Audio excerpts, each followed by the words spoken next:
Hello, welcome to Knitting Nicely. I'm Danielle Chauvet, your knitting coach. Okay, so today we are going to start learning about how to read a pattern.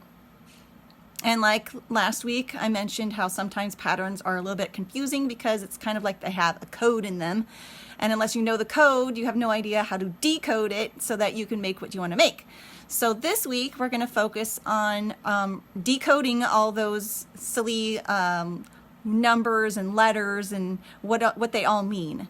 And so today we're going to focus on some of the easiest parts. Okay, so when you're reading a knitting pattern, often you will come across the letters K and the letter P. What do you think that K might stand for if you're knitting something?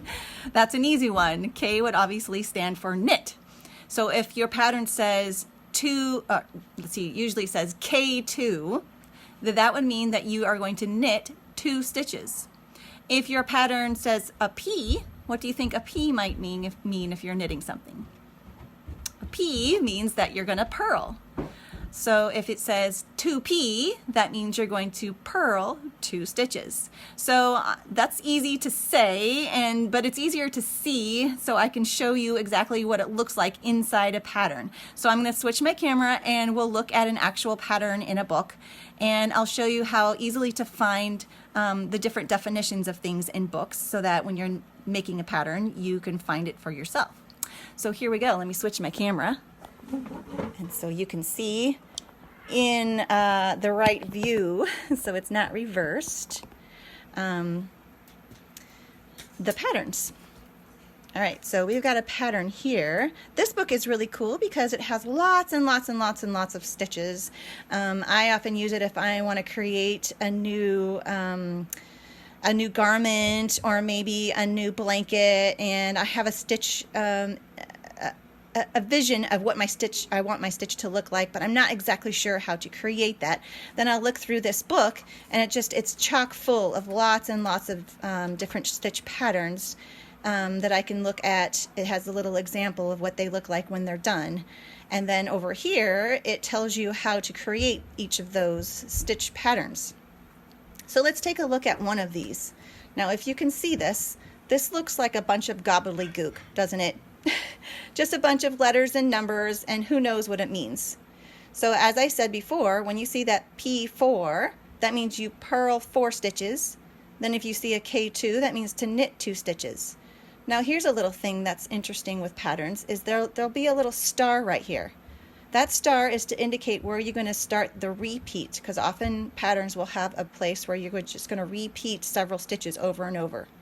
So you see that star, P6, K2, REP from star. REP obviously means repeat.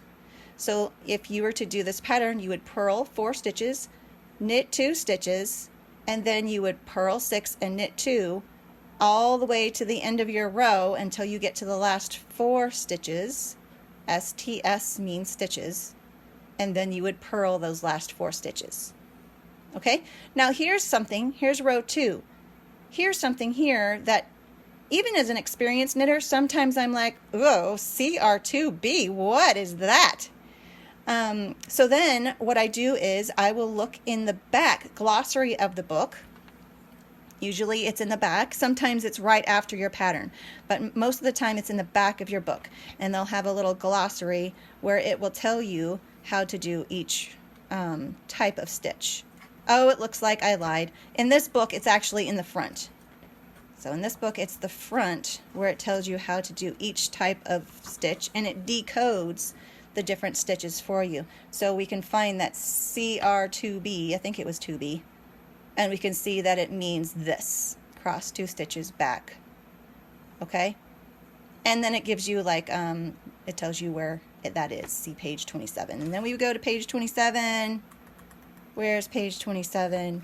And it actually shows you exactly how to do that type of stitch.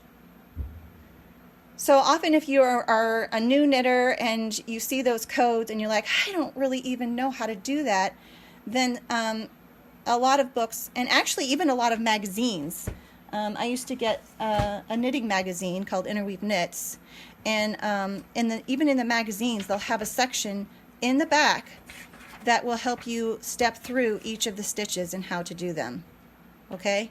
So don't be afraid as a beginner knitter to try a new pattern that has some really weird coding in it, because often you'll be able to find how to do them in the back. And if you're more of a visual, follow something on video, nowadays we're lucky because we don't even have to read and figure out from photos. Now we can actually go to YouTube and type in whatever stitch pattern you're looking to do, and you'll be able to find that stitch pattern right on the internet, usually on YouTube or something like that.